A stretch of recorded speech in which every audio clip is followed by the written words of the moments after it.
नमस्कार।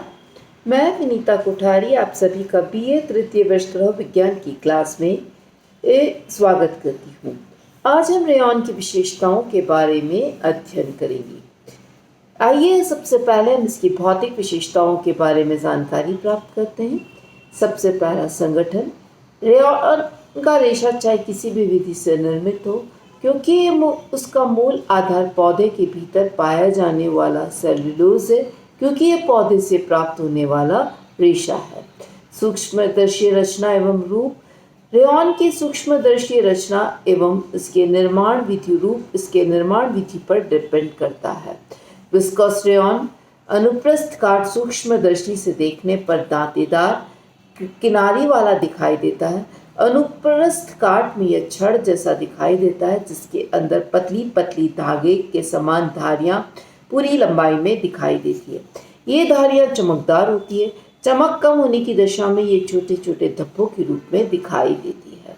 कुप्रामोनियम रेयॉन का अनुदैर्ध्य काट महीन, चिकना, कड़ानुमा, छड़नुमा और चमकदार और रेशम के समान होता है। एसीटेट रेयॉन का अनुदैर्ध्य काट छड़ के समान दिखाई देता है। इसमें चमक कम होती है। पूरी लंबाई में गहरी खांच या नॉचेस या कटाव या ग्रूव्स हमें दिखाई देते हैं। इसका अनुप्रस्थ काट कुब्बेदार बल्बस लौंग के पत्ती के समान दिखाई देता है, जिसके किनारे दांतेदार होते हैं। लंबाई। मानवकृत रेशा होने के कारण इसे प्रयोजन के अनुसार लंबाई को निर्धारित करके बनाया जाता है। लंबे धागे को हम फिलामेंट कहते हैं और जो छोटा धागा होता है उसे हम स्टेपल कहते हैं। लंबे धागे से निर्मित वस्त्र अत्यंत सुंदर और आकर्षक और चिकनी सतह के होते हैं। छोटे फाइबर्स जो होते हैं उन्हें टो भी कहा जाता है, TOW, टो भी कहा जाता है। और इस टो को विभिन्न फाइबर्स के साथ मिश्रित यान तैयार कर वस्त्र तैयार किए जाते हैं। आइए इसके व्यास के बारे में जानकारी प्राप्त करते हैं। व्यास स्पिनरेट्स जो होती हैं, छिद्र होते हैं, उसके ऊपर हम निर्भर करते हैं। हम इच्छा अनुसार व्यास का धागा प्राप्त कर सकते हैं। हम महीन से महीन धागा इससे प्राप्त कर सकते हैं और यह प्राप्त करने के लिए हमें स्पिनरेट्स के ऊपर जो दबाव है उसमें परिवर्तन करना होता है। जैसे गाढ़ा गोल नियंत्रित स्पिनरेट्स के दबाव से निकलता है, उसके आकार का हमें या व्यास का हमें धागा प्राप्त होता है। मजबूती। ऊन की अपेक्षा कम परंतु सिल्क की अपेक्षा अधिक मजबूती होती है।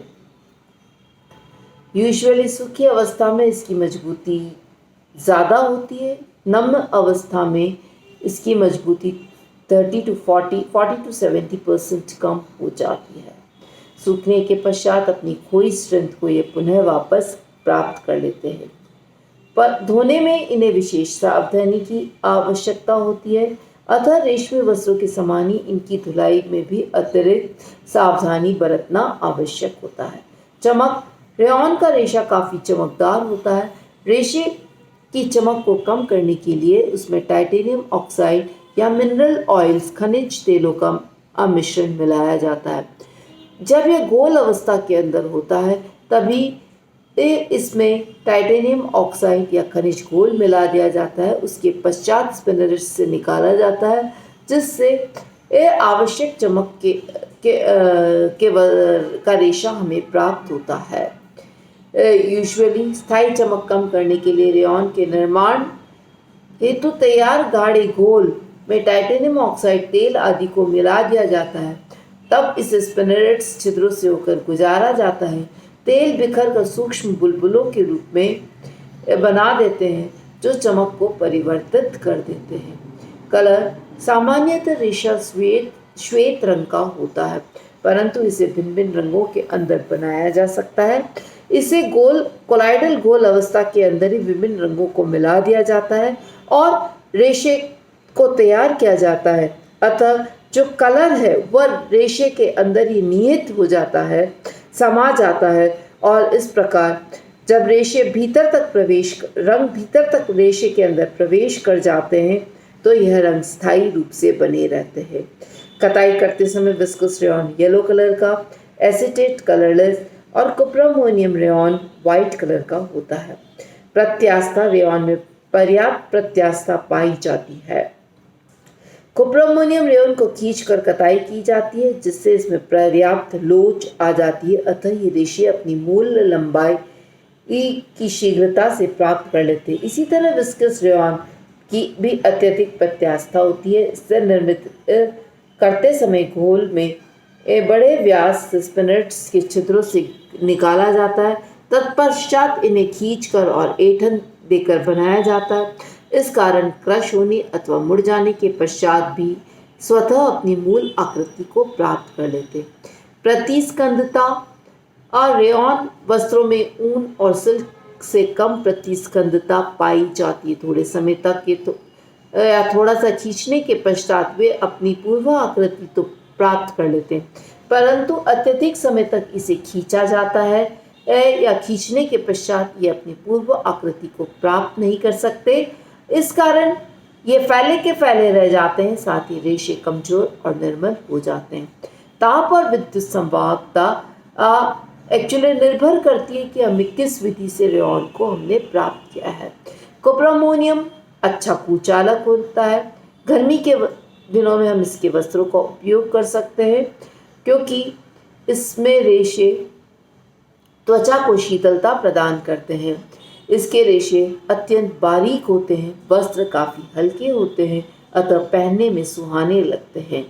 विस्कस रेयॉन ताप का भी अच्छा कुचालक होता है, परंतु इसके रेशे मोटे होते हैं, अतः इनसे निर्मित वस्त्र भारी होते हैं और कम चमक वाले होते हैं। वस्त्र में भारीपन के कारण त्वचा को कम शीतलता प्रदान करते हैं, परंतु इनमें नमी सोखने की बहुत अच्छा गुण या अत्यधिक नमी सोखने का गुण पाया जाता है। एसीटेट रेयॉन ताप के बुरे संवाहक होते हैं, अतः इनसे निर्मित परिधान गर्मी के मौसम के लिए अनुपयुक्त होते हैं। गर्मी में पहनने से पसीना न सूखने के कारण त्वचा चिपचिपी हो जाती है, अतः आर्द्र एवं नम मौसम में इनसे बने परिधान पहनने कष्टदायी प्रतीत होते हैं। ताप और विद्युत संवाहकता के अभाव में ये वस्त्र स्टैटिक इलेक्ट्रिक चार्ज का निर्माण करते हैं। सेल्यूलोज एसीटेट रेयॉन का उपयोग गर्म वस्त्र के नीचे अस्तर लगाने के लिए किया जाता है। रगड़ और घर्षण का प्रभाव का इस पर हानिकारक प्रभाव और बुरा प्रभाव पड़ता है। रेशे निर्बल हो जाते हैं, बार बार रगड़ने पर इनकी चमक कम हो जाती है, अतः सावधानी पूर्वक इनको धोया जाना चाहिए। भीगने पर रेशे की जो स्ट्रेंथ है वह जैसा हमने बताया 40 to 70% कम हो जाती है, शक्तिहीन हो जाते हैं। फलतः रगड़ने से रेशे नष्ट हो जाते हैं और इनकी आकृति बिगड़ जाती है। संकुचन रेयॉन में सिकुड़ने का गुण विद्यमान रहता है, इसी कारण इनसे बने वस्त्रों के व्यर्थ हो जाने की आशंका होती है। अतः परिसज्जा करी जाती है शिकन रेजिस्टेंस के लिए, और ऐसा करने से शिकन प्रतिरोधी परिसज्जा के कारण इस अवगुण या दोष को दूर किया जा सकता है। इसकी सफाई और धुलाई रेयॉन की सतह चिकनी होने के कारण इसकी सफाई और धुलाई आसानी से की जा सकती है। इसमें धूल कण जल्दी से नहीं चिपकते और जल्दी गंदे नहीं होते। इसमें रेशे चिकने होने के कारण गंदगी रेशों के अंदर प्रवेश नहीं कर सकती है, इसलिए गंदगी हमेशा इसके ऊपरी सतह पर ही रहती है और ऊपरी सतह पर रहने के कारण धूल कण आदि जल्दी से छटक जाते हैं और गंदे नहीं होते, अतः इन्हें नित्य धोने की आवश्यकता नहीं होती है। इसकी धुलाई के लिए अतिरिक्त आवश्यकता होती है, जैसा हमने आपको पहले बताया, क्योंकि नमी अवस्था के अंदर इसके जो शक्ति है वह कम हो जाती है, स्ट्रेंथ इसकी कम हो जाती है, जिसके कारण रेशे निर्बल हो जाते हैं, कमज़ोर हो जाते हैं, और यदि सावधानी पूर्वक इन्हें नहीं धोया गया तो रेशे नष्ट हो जाते हैं। यूजुअली इनको धोते समय हमें नर्म, मृदु और उदासीन साबुन का उपयोग और और ठंडे पानी का प्रयोग करना चाहिए। यूजुअली इसके लिए ड्राई क्लीनिंग बेस्ट धुलाई होती है। सलवट प्रतिरोधकता रेशम के वस्त्र तैयार करने से पूर्व रेशों में शिकन प्रतिरोधकता परिचर्या करी जाती है, जिसके कारण रेशे में सिकुड़न का जो अवगुण होता है वह समाप्त हो जाता है। यूजुअली धूप और प्रकाश के प्रभाव से रेशे हानिकारक प्रभाव होता है। धूप में पड़े रेशे के कारण रेशे निर्बल हो जाते हैं, परंतु इसके रंग और चमक में कोई विशेष अंतर नहीं आता है, अतः इनको हम पर्दों के रूप में यूज कर सकते हैं। फफूंद और कीड़े का प्रभाव। वस्त्र में फफूंद और कीड़े यूजुअली नहीं लगते, परंतु नमी युक्त वातावरण और नम अवस्था के अंदर और आर्द्रता अधिक होने के कारण इनमें कीड़े लगने का और फफूंद लगने का डर होता है। कीड़ों का पर इसका कोई हानिकारक प्रभाव नहीं होता है। आर्द्रता प्रतिधारण एवं अवशोषकता क्षमता। निर्माण विधि पर अगेन दोनों प्रॉपर्टीज इसकी मॉइस्चर रिगेन और एब्जॉर्बेंसी प्रॉपर्टी इसकी डिपेंड करती है। कुप्रोमोनियम और विस्कोस पानी सोखने में सक्षम होते हैं, अधिक पानी सोख सकते हैं, अतः गर्मी के मौसम में वस्त्र अनुकूल होते हैं, परंतु एसीटेट रेयॉन जो होता है सेल्यूलोसिक एसीटेट रेयॉन अथवा पानी को अवशोषित नहीं कर पाते। नम और आर्द्र मौसम में त्वचा चिपचिपी हो जाती है, इसलिए वस्त्र गर्मी के मौसम के लिए उपयुक्त नहीं होते। एसीटेट वस्त्र क्योंकि पानी इस पर टिकता नहीं है, प्रवेश नहीं कर पाता है और रेशे के अंदर प्रवेश नहीं करने के कारण साथ ही शीघ्रता से सूख जाता है, इसलिए इससे निर्मित वस्त्र रेनकोट्स या बरसाती वस्त्रों को तैयार करने में, छाते बनाने आदि के अंदर उपयोग किए जाते हैं। सूखे ताप का प्रभाव और दाह्यता। Effect of dry heat and combustibility. Rayon के वस्त्र पर सूखे ताप का हानिकारक प्रभाव पड़ता है, अतः इस पर गर्म इस्त्री हमें तेज इस्त्री की आवश्यकता नहीं पड़ती है। इसमें हमें कम गर्म इस्त्री का उपयोग करना चाहिए। यूजुअली 350 डिग्री फ़ारेनहाइट टेम्परेचर के ऊपर रेशा पिघल जाता है या जल जाता है, ताप पर शीघ्रता से जलने लग जाता है और जलने के पश्चात इसके किनारे कड़े हार्ड बीट या हार्ड मोती के समान हो जाते हैं, कड़े मोती के समान दिखाई देता है। यूजुअली एसीटेट और ट्राई एसीटेट फैब्रिक्स जो होते हैं वे थर्मोप्लास्टिक फैब्रिक्स होते हैं। ताप सुनम्य होने के कारण इनमें ताप के माध्यम से एम्बॉसिंग करके चुन्नटें, प्लीट्स, डिज़ाइंस आदि तैयार किए जा सकते हैं। आइए अब हम इसकी रासायनिक रचना विशेषताओं का अध्ययन करते हैं।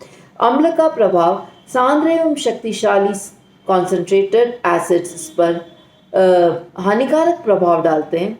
हाइड्रोक्लोरिक एसिड, सल्फ्यूरिक एसिड और नाइट्रिक एसिड्स का प्रभाव इन पर हानिकारक होता है और रेशा पूरी तरह से नष्ट हो जाता है।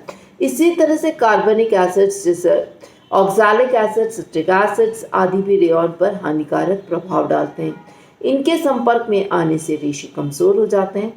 एसिटिक तथा विस्कस और कुप्रोमोनियम रेयॉन पर कोई प्रभाव नहीं पड़ता, परंतु एसीटेट रेयॉन क्षतिग्रस्त हो जाता है। क्षार का प्रभाव। तीव्र शक्तिशाली और गर्म क्षार घोल से रेयॉन की क्षतिग्रस्त हो जाता है, नष्ट हो जाते हैं, अतः सोडियम हाइड्रोक्साइड के संपर्क में आने से रेयॉन का तनाव सामर्थ्य खराब हो जाता है। अमोनिया, बोरेक्स, कड़े साबुन और शोधक पदार्थ, फॉस्फेट्स आदि के उपयोग से इनकी चमक समाप्त हो जाती है, इसलिए धुलाई करते समय हमें मृदु नरम साबुन का और या न्यूट्रल सोप का, उदासीन साबुन का उपयोग आवश्यक होता है। ब्लीच। सूती वस्त्र के समान ही रेयॉन वस्त्रों में हल्के मृदु ब्लीच जैसे sodium hypochlorite, sodium hydrogen peroxide आदि का उपयोग किया जाता है। कुप्रोमोनियम विस्कस रेयॉन डाइज के इफेक्ट को हम देखते हैं तो पाते हैं कि इनका डाइज के प्रति या रंगों के प्रति बहुत तीव्र एफिनिटी या सादृश्यता रहती है। इस कारण सभी रंग इन पर आसानी से चढ़ जाते हैं और खिलते हैं। रंग पक्का होता है, इसे किसी भी रंग और सुंदर आकर्षक रंगों के अंदर तैयार किया जा सकता है। साथ ही रंग धूप, धुलाई, प्रकाश, वातावरण आदि से अप्रभावित होते हैं। लगातार प्रयोग के पश्चात उनकी चमक व रंग बना रहता है, इसलिए ये पर्दे और परिधान के लिए उपयुक्त माने जाते हैं। परंतु एसीटेट रेयॉन्स को रंगना कठिन होता है क्योंकि इनकी अवशोषकता क्षमता बहुत कम होती है, इसलिए इन पर रंग न तो चढ़ते हैं और न ही पक्के रहते हैं।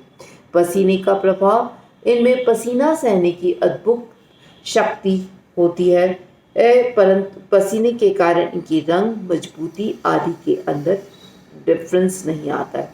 इस प्रकार आज हमने इनकी भौतिक और रासायनिक विशेषताओं का अध्ययन किया। धन्यवाद।